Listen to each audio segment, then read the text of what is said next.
پارے کا آغاز سورہ مومنون سے ہوتا ہے، جس میں اللہ تعالیٰ نے مومنوں کے اس گروہ کا ذکر کیا ہے جو جنت کے سب سے بلند مقام فردوس کا وارث بننے والا ہے۔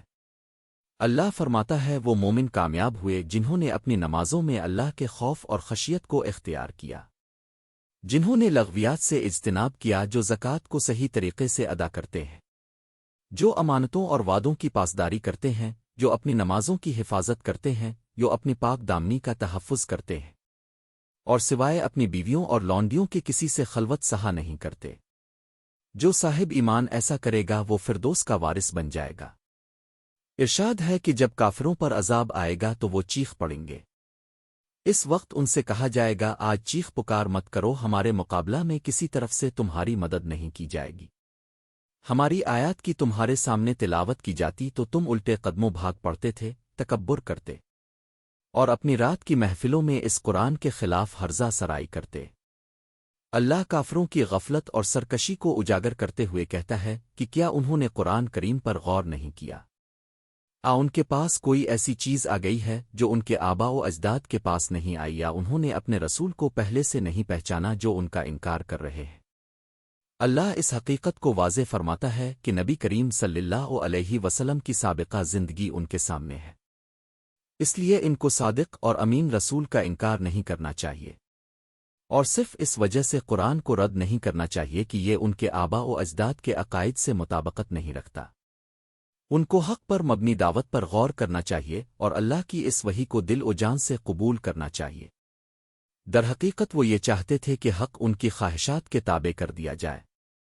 اس صورت میں یہ بھی ارشاد ہے کہ بعض لوگوں کا یہ گمان ہے کہ ہم نے ان کو بغیر وجہ کے پیدا کر دیا اور انہوں نے ہمارے پاس پلٹ کے نہیں آنا، حالانکہ یہ ایک حقیقت ہے کہ انسانوں کو مرنے کے بعد دوبارہ زندہ کیا جائے گا اور وہ اللہ کی بارگاہ میں پیش ہوں گے اور ان کو اپنے کیے کا جواب دینا ہوگا۔ اس صورت کے آخر میں ارشاد ہوا کہ جو کوئی بھی غیر اللہ کو پکارتا ہے اس کے پاس ایسا کرنے کی کوئی دلیل نہیں، اور اس کا حساب پروردگار کے پاس ہے، اور اس نے کبھی کافروں کو کامیاب نہیں کیا۔ سورت مومنون کے بعد سورت نور ہے، جس میں اللہ نے جنسی جرائم اور فحاشی کی روک تھام کے لیے زنا کی سزا مقرر فرمائی ہے۔ یوں سمجھ لیجئے کہ اس صورت میں کردار کے قتل جیسے ہتھیار سے مذہبی و سیاسی یا کاروباری مخالفین کو ٹھکانے لگانے کے برے فعل سے روکنے کے اقدامات ذکر کیے گئے ہیں۔ ارشاد ہے کہ زانی اور زانیہ کو بدکاری ثابت ہونے پر 100 کوڑے مارے جائیں۔ پاک دامن عورتوں پر تہمت لگانے کی مذمت کی گئی ہے، اور ارشاد ہے کہ جو لوگ پاک دامن عورتوں پر تہمت لگاتے ہیں اور پھر اپنی بات کے ثبوت کے لیے 4 گواہوں کی شرط کو پورا نہیں کرتے، ایسے لوگوں کو اسی کوڑے لگائے جائیں اور مستقبل میں ان کی کوئی گواہی قبول نہ کی جائے اور ان کا شمار فاسقوں میں ہوگا۔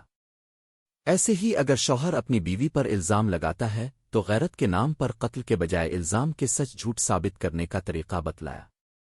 اللہ نے سورت نور کے دوسرے اور تیسرے رکوع میں نام لیے بغیر حضرت عائشہ رضی اللہ عنہا کی برات کا اعلان فرمایا، اور یوں اہل ایمان کو ازواج مطہرات کی حرمت و ناموس کے بارے میں خبردار کر دیا، اور اصول طے فرما دیا کہ جب بات نبی اور ان کے گھر والوں کی ہو تو راوی کو مت دیکھا جائے۔ اہل ایمان کو یہ سمجھایا گیا کہ انہیں ایک دوسرے کے بارے میں اچھا گمان رکھنا چاہیے، اور اگر کوئی نبی یا ان کی ازواج میں سے کسی کی کردار کشی کرے تو سننے والے کو فلفور کردار کشی کو بہتان سے تعبیر کرنا چاہیے۔ 12ویں آیت میں ارشاد ہے کہ جب تم نے اس خبر کو سنا تو مومن مردوں اور مومن عورتوں نے اپنے بارے میں اچھا گمان کیوں نہیں کیا، اور سنتے ہی کہہ کیوں نہیں دیا کہ یہ واضح طور پر تراشا ہوا جھوٹ اور طوفان ہے۔ اگر کسی واقعہ پر 4 گواہ موجود نہ ہوں تو الزام تراشی کرنے والا اللہ کی نظر میں جھوٹا ہے۔ اسی طرح 16ویں آیت میں ارشاد ہے کہ جب تم نے اس خبر کو سنا اسی وقت یہ کیوں نہ کہہ دیا کہ ہم تو اس کو مانا تو دور کی بات اس پر گفتگو تک کرنے کے روادار نہیں۔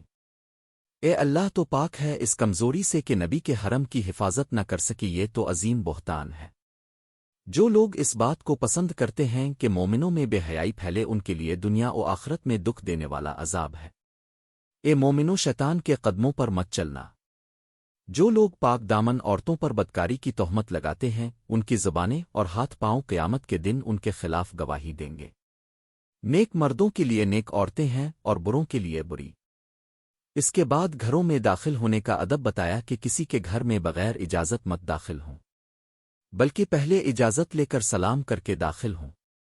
معاشرے مرد و زن کے اختلاط سے فروغ پانے والی برائیوں کی روک تھام کے لیے اللہ نے اس پارے میں مومن مردوں کو اپنی نگاہیں جھکانے اور شرم گاہوں کی حفاظت کا حکم دیا ہے، جبکہ مومن عورتوں کو اپنی نگاہیں جھکانے اور شرم گاہوں کی حفاظت کرنے کے حکم کے ساتھ ساتھ اوڑھنیاں سینے پر رکھنے، پاؤں کی آواز کے پھیلنے سے روکنے اور محرم رشتہ داروں کے علاوہ کسی شخص کے سامنے اپنی زینت ظاہر کرنے سے منع کیا ہے۔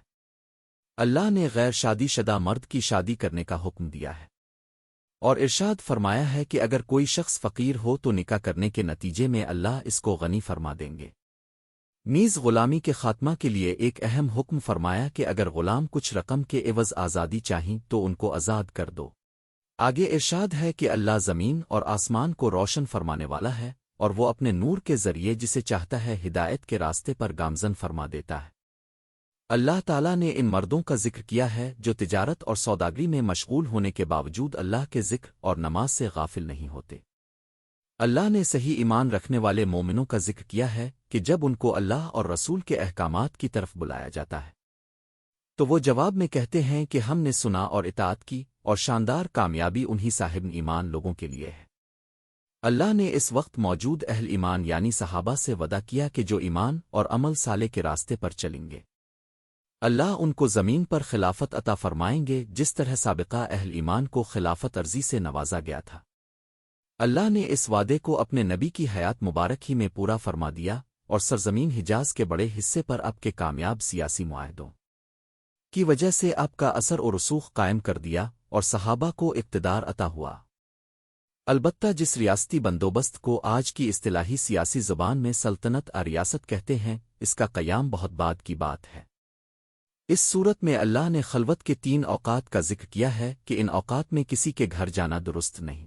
فجر سے پہلے، ظہر کے بعد جب لوگ اپنے ضروری کپڑے اتار کر آرام کرتے ہیں، اور عشاء کے بعد۔ ان 3 اوقات کے علاوہ انسان کسی بھی وقت کسی کے گھر اجازت لے کر ملاقات کو جا سکتا ہے۔ سورت نور کے آخر میں اللہ نے حضرت محمد صلی اللہ علیہ وسلم کے حوالے سے یہ ادب ارشاد فرمایا ہے کہ نبی کریم صلی اللہ علیہ وسلم کو ایسے نہ پکارا جائے جیسے تم لوگ ایک دوسرے کو بے تکلفی سے پکارتے ہو، بلکہ ادب و احترام کے ساتھ شائستہ انداز میں پکارو۔ ایسا نہ ہو کہ نامناسب انداز میں پکارنے والے دنیا میں فتنے کا نشانہ بن جائیں اور آخرت میں ان کو دردناک عذاب کا سامنا کرنا پڑے۔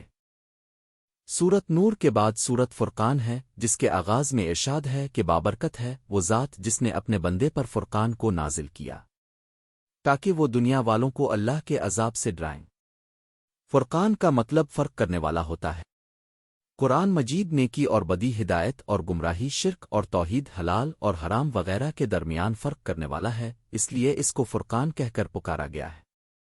کفار کے ان خیالات کو کہ یہ قرآن پاک رسول اللہ صلی اللہ علیہ وسلم خود کہیں سے بنا لائے ہیں یا پھر یہ پہلے لوگوں کی کہانیاں ہیں جو انہوں نے لکھ لی ہیں، کا رد کرتے ہوئے فرمایا کہ یہ اس ذات کی نازل کردہ کتاب ہے جو چھپی اور ظاہر باتوں کو جانتا ہے۔ اللہ تعالیٰ سے دعا ہے کہ وہ ہمیں قرآن مجید پڑھنے، سمجھنے اور اس پر عمل کرنے کی توفیق دے۔ آمین۔